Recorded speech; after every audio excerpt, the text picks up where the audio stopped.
ಶ್ರೀ ಗಣಪತಿ ಶಾರದಾ ಗುರುಭ್ಯೋ ನಮಃ.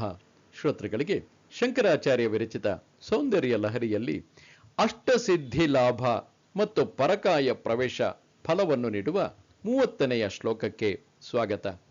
ಈ ಶ್ಲೋಕ ತಾದಾತ್ಮ್ಯ ಭಾವನೆಯ ಭಾಗವಾಗಿದೆ. ಸಾಧಕನು ದೇವಿಯಲ್ಲಿ ತಾನು ಕರಗಿ ಹೋಗುವ ಭಾವ ತಾಳುತ್ತಾನೆ. ಇದರಿಂದಲೇ ಪರಮ ಪದ ಪ್ರಾಪ್ತಿಯಾಗುತ್ತದೆ. ಬನ್ನಿ ಮೊದಲಿಗೆ ಶ್ಲೋಕವನ್ನು ಆಲಿಸೋಣ. ಸ್ವದೇಹೋದ್ಭೂತಾಭಿಃ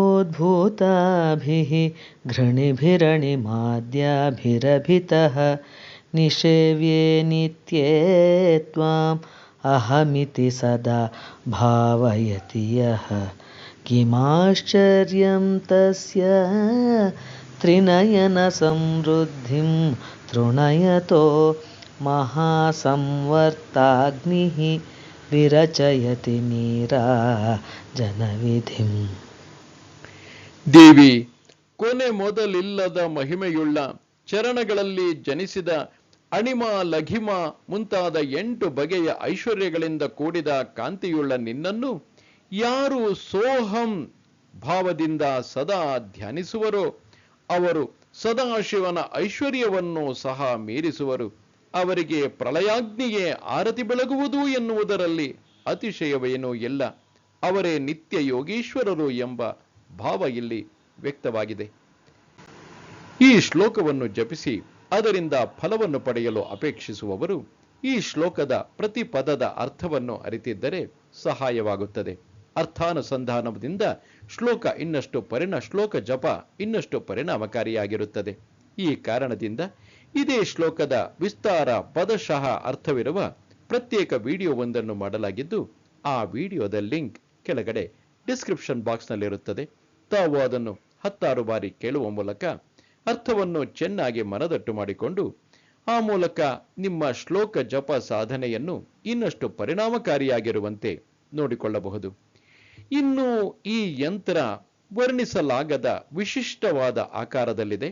ಯಂತ್ರದ ಕೇಂದ್ರ ಭಾಗದಲ್ಲಿ ಓಂ ಎಂಬ ಬೀಜಾಕ್ಷರವಿದೆ.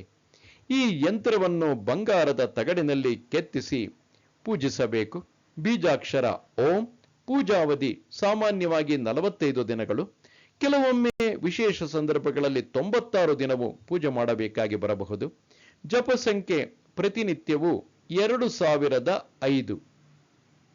ಮತ್ತೊಮ್ಮೆ ಹೇಳುತ್ತಿದ್ದೇನೆ, ಚಿನ್ನದ ತಗಡಿನಲ್ಲಿ ಈ ಯಂತ್ರವನ್ನು ಬರೆಸಬೇಕು. ಪೂಜೆಯ ಅವಧಿ 45 ದಿನಗಳು, 96 ದಿನವೂ ಆಗಬಹುದು. ಜಪ ಸಂಖ್ಯೆ 2005. ಇಷ್ಟು ಬಾರಿ ಶ್ಲೋಕವನ್ನು ಪುನರಾವರ್ತಿಸಬೇಕು.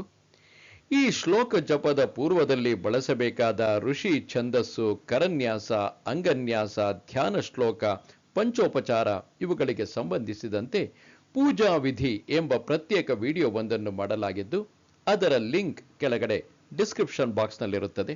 ತಾವು ಅದನ್ನು ಬಳಸಿಕೊಂಡು ನಿಮ್ಮ ಸಾಧನೆಯನ್ನು ಇನ್ನಷ್ಟು ಪರಿಣಾಮಕಾರಿಯಾಗಿರುವಂತೆ ನೋಡಿಕೊಳ್ಳಬಹುದು. ಹಿರಿಯರು ಈ ಪೂಜೆಯ ಸಮಯದಲ್ಲಿ ನೈವೇದ್ಯವಾಗಿ ಜೇನುತುಪ್ಪ, ತ್ರಿಮಧುರ ಮತ್ತು ತಾಂಬೂಲ ಇವುಗಳನ್ನು ಹೇಳಿರುತ್ತಾರೆ. ಪೂಜೆಯ ನಂತರ ಫಲಾಪೇಕ್ಷಿತರು ಇವುಗಳನ್ನು ಸೇವಿಸಬೇಕು. ಹಿರಿಯರು ಈ ಪೂಜೆಗೆ ಫಲವಾಗಿ ಅಗ್ನಿಸ್ತಂಭನ, ಪರಕಾಯ ಪ್ರವೇಶ, ಅಣಿಮಾದಿ ಅಷ್ಟಸಿದ್ಧಿಗಳ 8 ಬಗೆಯ ಸಿದ್ಧಿಗಳ ಲಾಭವನ್ನು ಹೇಳಿರುತ್ತಾರೆ. ಫಲಾಪೇಕ್ಷೆ ಇರುವವರಿಗೆಂದೇ ಕೆಲವೊಂದಷ್ಟು ಸಲಹೆ ಸೂಚನೆಗಳನ್ನು ಒಳಗೊಂಡ ಪ್ರತ್ಯೇಕ ವಿಡಿಯೋವೊಂದನ್ನು ಮಾಡಲಾಗಿದ್ದು, ಅದರ ಲಿಂಕ್ ಕೆಳಗಡೆ ಡಿಸ್ಕ್ರಿಪ್ಷನ್ ಬಾಕ್ಸ್ನಲ್ಲಿ ಕೊಡಲಾಗಿದೆ. ತಾವು ಅದನ್ನು ಬಳಸಿಕೊಳ್ಳುವ ಮೂಲಕ 1-2 ಬಾರಿ ಕೇಳಿ ನಿಮ್ಮ ಅಭಿಪ್ರಾಯವನ್ನು ರೂಢಿಸಿಕೊಂಡು ನಂತರ ನಿಮ್ಮ ಸಾಧನೆಯನ್ನು ಪರಿಣಾಮಕಾರಿಯಾಗಿ ಮಾಡಬಹುದು. ತಾಯಿಯಲ್ಲಿ ನಂಬಿಕೆ ಇದ್ದು ನಿಮ್ಮಲ್ಲಿ ಪರಿಶ್ರಮವಿದ್ದರೆ ಖಂಡಿತವಾಗಿಯೂ ಫಲ ದೊರೆಯುತ್ತದೆ. All the best. ನಮಸ್ತೆ ಶಾರದೆ ದೇವಿ ಕಾಶ್ಮೀರ ಪುರವಾಸಿನಿ ತ್ವಾಮಹಂ ಪ್ರಾರ್ಥಯೇ ನಿತ್ಯಂ ವಿದ್ಯಾದಾನಂಚ ದೇಹಿಮೆ. ನಮಸ್ಕಾರ.